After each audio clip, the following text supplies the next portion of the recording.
60 ఏళ్ల కళ, కోట్ల మంది ఆశయం, ఎందరో ప్రాణత్యాగాల ఫలం ప్రత్యేక తెలంగాణ రాష్ట్రం.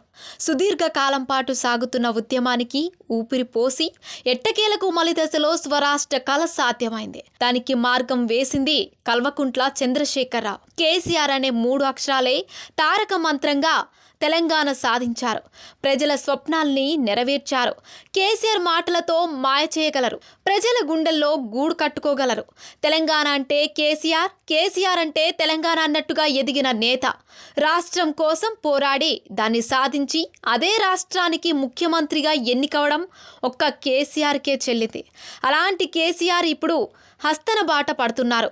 తాను స్వప్నించిన తెలంగాణ రూపొందిందని మనస వాచ కర్మన నమ్ముతున్న కేసీఆర్ భాగ్యనగరం నుంచి హస్తిన వైపు అడుగులు వేస్తున్నారు. ఈ క్రమంలో కేసీఆర్ జీవన ప్రస్థానం, తెలంగాణ ఉద్యమ తీరు, జాతీయ పార్టీ మనుగడ వంటి విషయాలపై సమగ్రంగా విశ్లేషించుకుందాం. ఎంతోమంది చరిత్ర నుంచి ఎన్నో విషయాలను తెలుసుకొని ప్రభావితమవుతారు. కొందరు మాత్రం కొత్త చరిత్రను లిఖిస్తారు. అలాంటి వారిలో సీఎం కేసీఆర్ ఒకరు. ప్రస్తుతం జనం గుండెల్లో కొలువైన వెలుగు దీపం కేసీఆర్. స్వరాష్ట్ర సాధనే ఏకైక లక్ష్యంగా కేసీఆర్ 2001 ఏప్రిల్ 27న టీఆర్ఎస్ పార్టీని స్థాపించారు. 14 ఏళ్ల పాటు ఉద్యమాన్ని ముందుండి నడిపించి తెలంగాణను సాధించారు. కేసీఆర్ చచ్చుడో తెలంగాణ వచ్చుడో, కేసీఆర్ శవయాత్రో తెలంగాణ జైత్రయాత్రో అని కేసీఆర్ ఓయూ గడ్డ మీద ఆ రోజు చేసిన ప్రకటన చారిత్రాత్మకం. 2 దశాబ్దాలకి పైగా చరిత్ర కలిగిన టీఆర్ఎస్ పార్టీ రాష్ట్రంలో కేసీఆర్ ఉక్కు సంకల్పం వ్యూహాల ముందు విధి సైతం తల ఉంచి తెలంగాణ ఆవిర్భవించింది. చినుకుగా మొదలైన తెలంగాణ ఉద్యమం తక్కువ కాలంలోనే తుఫాన్లా మారి రాష్ట్ర రాజకీయాలనే మార్చేసిందంటే దానికి కారణం కేసీఆర్. టీఆర్ఎస్ పార్టీని, సీఎం కేసీఆర్ను వేరువేరుగా చూడలేం. సీఎం కేసీఆర్ కృషి, పట్టుదల వల్ల తెలంగాణ ఏర్పాటు బిల్లు లోక్సభలో ఫిబ్రవరి 18న, రాజ్యసభలో ఫిబ్రవరి 20న ఆమోదం పొందగా రాష్ట్రపతి మార్చి 21న బిల్లుకు ఆమోదం తెలిపారు. గెజిట్లో 2014 జూన్ 2న అపాయింటెడ్ డేగా పేర్కొన్నారు. దేశంలో 2 దశాబ్దాల పాటు ప్రజాదరణ పొందుతూ ప్రజల్లో నిలబడిన పార్టీలు వేళ్ల మీద లెక్క పెట్టవచ్చు. అందులో టీఆర్ఎస్ పార్టీ ఒకటి. ఒక ఉద్యమం కోసం స్థాపించిన పార్టీ ప్రస్తుతం రాజకీయ పార్టీగా రాష్ట్రంలో చక్రం తిప్పుతుంది. ప్రస్తుతం 60 లక్షల మంది కార్యకర్తలతో టీఆర్ఎస్ పార్టీ అజేయ శక్తిగా నిలిచింది. ఆనాటి జలదృశ్యం నుంచి ఈనాటి సుజల దృశ్యం వరకు తెరాస ప్రస్థానం సాగింది. అది కేసీఆర్ ప్రస్థానమే.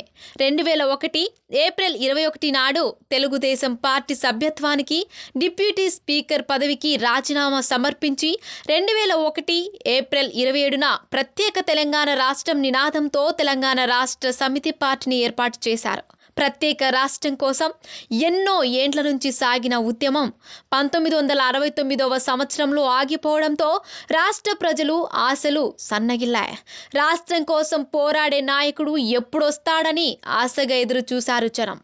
కేసీఆర్ రాకతో ప్రజలు నమ్మకం బలపడింది. ప్రత్యేక రాష్ట్రం సాధన 2001 ఏప్రిల్ 27న కేసీఆర్ ఉద్యమ పార్టీని స్థాపించి తొలి అడుగు వేశారు. దృఢ సంకల్పంతో రాష్ట్రాన్ని సాధించాడు. 2014లో తెలంగాణ ఏర్పాటు బిల్లు ఆమోదం పొందిన తరువాత జరిగిన శాసనసభ ఎన్నికల్లో అత్యధిక స్థానాలు గెలుపొంది కేసీఆర్ ముఖ్యమంత్రిగా తెలంగాణలో తొలి ప్రభుత్వం ఏర్పాటు చేసింది. తెలంగాణ ప్రజలకు ఏం కావాలో ఆయనకు బాగా తెలుసు. అందుకే వినూత్నమైన పథకాలు అమల్లోకి తెచ్చారు. రైతు బంధు లాంటి పథకాలను కేంద్రం కూడా వేరే పేర్లతో ప్రకటించాల్సి వచ్చింది. సాగునీటి ప్రాజెక్టుల విషయంలోనైతే కేసీఆర్ ముందు చూపుతో వ్యవహరిస్తున్నారు. కాళేశ్వరం ప్రాజెక్టు కేసీఆర్ పట్టుదలకు నిదర్శనంగా కనిపిస్తోంది. విద్యుత్ వ్యవస్థలో ముఖ్యమంత్రి కేసీఆర్ చేపట్టిన సంస్కరణలైతే ఎవ్వరూ ఊహించలేదు. రాష్ట్రం ఆవిర్భవించిన 6 నెలల్లోనే ఉన్న ఉత్పత్తికి రెట్టింపు డిమాండ్ ఉన్న చోట కోతలు లేని కరెంటును ఇస్తున్నారు. దేశంలోనే వ్యవసాయ రంగానికి 24 గంటలు కరెంట్ ఇస్తున్న ఏకైక రాష్ట్రం తెలంగాణ ఎంత వేగంగా నిర్ణయాలు తీసుకోగలవో అంతే పట్టుదలగా అమలు చేయగలరు కేసీఆర్. పాలన విషయంలో ఆయనపై ఎన్నో విమర్శలు ఉండవచ్చు. రాజకీయ ప్రత్యర్థుల్ని వేధిస్తారని, ఏదైనా రాజకీయ కోణంలోనే ఆలోచించి నిర్ణయాలు తీసుకుంటారని ఇలా రకరకాల విమర్శలు ఉన్నాయి. అయితే ఏం చేసినా ప్రజల ఆదరణ పొందే విషయంలో వారి మద్దతు పొందేందుకు ఆయన తెలంగాణ ప్రజల మనసుల్ని చదివినట్లుగా నిర్ణయాలు తీసుకుంటారు. అదే ఆయనను తెలంగాణలో ఎవ్వరూ అందుకోని ఇమేజ్ ఉన్న మాస్ లీడర్గా నిలబెడుతోంది. ఇదంతా ఒక ఎత్తైతే ఇప్పుడు ఆయన జాతీయ రాజకీయాల్లోకి వెళ్తున్నారు. అక్కడ సక్సెస్ కావడం మరో ఎత్తు. ఒక బలమైన ప్రాంతీయ నాయకుడిగా ఉన్న ముఖ్యమంత్రి కేసీఆర్ జాతీయ నాయకుడిగా ఇతర ప్రాంతీయ రాజకీయాల్లో గుర్తింపు పొందగలరా అనేది అత్యంత కీలకమైన విషయం. దేశంలో ఒక జాతి పార్టీ అవతరించక చాలా కాలమైంది. స్వతంత్రం వచ్చాక భారతదేశ జాతీయ పార్టీల చరిత్ర తీసుకుంటే బీజేపీ తర్వాత కొత్త జాతీయ పార్టీలేవి ఏర్పడలేదు. కొన్ని ప్రాంతీయ పార్టీలు తమ పేర్లలో ఆల్ ఇండియా అని పేరు పెట్టుకున్నా అవేవి అఖిల భారత పార్టీలు కాలేకపోయాయి. 2-3 రాష్ట్రాలలో పోటీ చేసో 1.5 సీట్లు గెలిచో నేషనల్ పార్టీ హోదా సంపాదించుకున్నాయి. కానీ అసలైన అఖిల భారత పార్టీలుగా విస్తరించలేకపోయాయి. మరొక రాష్ట్రంలో ప్రభుత్వం ఏర్పాటు చేసిన మొదటి ప్రాంతీయ పార్టీ ఢిల్లీ ముఖ్యమంత్రి అరవింద్ కేజ్రీవాల్ నాయకత్వంలో ఆమ్ ఆద్మీ పార్టీయే కావడం విశేషం. ఇప్పుడు బలంగా ఉన్న 2 అఖిల భారత పార్టీలలో ఒకటి 1885లో పుట్టిన ఇండియన్ నేషనల్ కాంగ్రెస్, రెండోది ఆ తర్వాత దాదాపు 100 ఏళ్లకు 1980లో ఉనికిలోకి వచ్చిన భారతీయ జనతా పార్టీ. 1885-1980 మధ్య దాదాపు శతాబ్ద కాలంలో అనేక జాతీయ పార్టీలు వచ్చాయి పోయాయి. సోషలిస్టు పార్టీలు, భారతీయ జనసంఘ్, ముస్లిం లీగ్, కొన్ని కిసాన్ పార్టీలు, రకరకాల వామపక్షాల పార్టీలు అఖిల భారత స్థాయిలో ప్రాచుర్యం పొందినా అవి కొన్ని సంవత్సరాల తర్వాత రూపాంతరం చెందడమో లేక రూపు మాసిపోవడమో జరిగింది. మొదటి లోక్సభ ఎన్నికల్లో 14 జాతీయ పార్టీలుండేవి. క్రమంగా వీటి సంఖ్య 2019 నాటికి 7కు పడిపోయింది. ఇతర రాష్ట్రాలలో పోటీ చేసి ఓట్లు పొందిన, సీట్లు పొందిన అదనం 4 రాష్ట్రాలలో గుర్తింపు పొందిన జాతీయ హోదా వస్తుంది. అయితే ప్రాంతీయ పార్టీలు ఈ దేశ రాజకీయాలను శాసించే స్థాయికి వచ్చింది 1984 తర్వాతే. 1989లో జరిగిన ఎన్నికల్లో కాంగ్రెస్ పార్టీ ప్రభుత్వం ఏర్పాటు చేయలేకపోయింది. తెలుగుదేశం పార్టీ అధినేత ఎన్టీ రామారావు చొరవతో ఏర్పడిన ప్రాంతీయ పార్టీల కూటమి నేషనల్ ఫ్రంట్ ప్రభుత్వం ఏర్పాటు చేసింది. తర్వాత ఈ కూటములే ఏదో ఒక రూపంలో, అంటే బీజేపీ నాయకత్వంలో ఎన్టీఏగా కొన్నాళ్ళు, కాంగ్రెస్ నాయకత్వంలో యూపీఏగా మరికొన్నాళ్ళు ప్రభుత్వాలను ఏర్పాటు చేశాయి. ఇక ఇతర పార్టీల సహకారం లేకుండా జాతీయ పార్టీ ప్రభుత్వం ఏర్పాటు చేసేంత మెజారిటీ సాధించడం మళ్ళీ 2014లోనే జరిగింది. ఈ ఘనత నరేంద్ర మోదీ నాయకత్వంలోనే బీజేపీకి దక్కింది. అయితే బీజేపీ దేశమంతా విస్తరిస్తూ వచ్చినా అనేక రాష్ట్రాలలో ప్రాంతీయ పార్టీలు చాలా బలంగా బీజేపీ దారికి అడ్డం నిలబడ్డాయి. ఇంత సువిశాల భారతదేశంలో 2 పార్టీలుండడం, అందున ఒకటి పతనావస్థలో ఉండడం ఇప్పుడు చూస్తున్నాం. ఈ లెక్కన మరొక జాతీయ పార్టీకి చోటు ఉన్నట్లు అనిపిస్తుంది.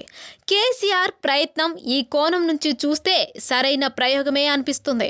కాంగ్రెస్ బలహీనపడిన చోటల్లా బీజేపీ చొచ్చుకు రావడమో లేక ప్రాంతీయ పార్టీలు బలపడడమో జరుగుతూ ఉంది.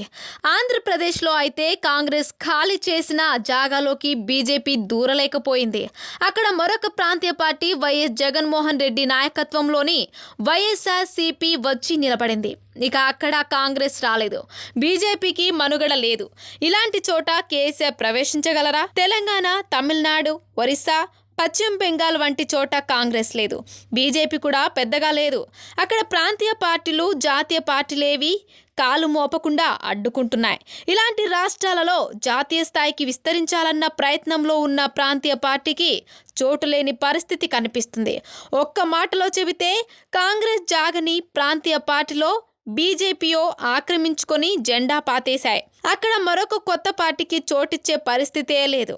ముఖ్యమంత్రి కేసీఆర్ బీజేపీని ఢిల్లీ నుంచి తరిమేసేందుకు టీఆర్ఎస్ను జాతీయ స్థాయికి తీసుకెళ్తానని అంటున్నారు. బీజేపీ తెలంగాణలోకి రాకుండా అడ్డుకుంటూనే తన జాతీయ పార్టీకి చోటు కోసం కేసీఆర్ ఇప్పుడు ఇతర ప్రాంతీయ పార్టీలతో పోటీ పడాలి. ఇదొక చిత్రమైన పరిస్థితి. అందుకే ఇంతవరకు ముఖ్యమంత్రి కేసీఆర్ చేసిన జాతీయ పార్టీ ప్రకటనలు ఏవి తెలంగాణ బయట సంచలనం సృష్టించలేకపోయాయి.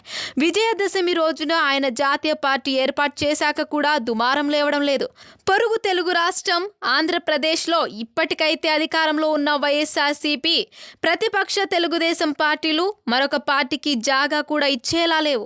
కేసీఆర్ జాతీయ పార్టీ కేవలం నినాదం మాత్రమే. ఆయన రాజకీయ లక్ష్యం తెలంగాణయే. తెలంగాణ ఎన్నికల్లో గెలిచేందుకు మాత్రమే ఆయన జాతీయ నినాదం వాడుకుంటున్నారనేది విశ్లేషకుల మాట. ఎందుకంటే తన ప్రత్యర్థి బీజేపీ కాబట్టి జాతీయ నినాదం ఇస్తున్నారు. అదొక వ్యూహం. ఆయన ఏ రూపంలో కూడా ఆంధ్రలో ప్రవేశించలేరు. మరి ఇతర రాష్ట్రాల్లోకి ప్రవేశించగలరా, నిలవగలరా? ఇప్పటికైతే కష్టమే. అయితే 2 సీట్లతో తెలంగాణ సాధించిన కేసీఆర్ జాతీయ స్థాయిలో ఏదైనా మ్యాజిక్ చేయగలరేమో కాలమే నిర్ణయించాలి.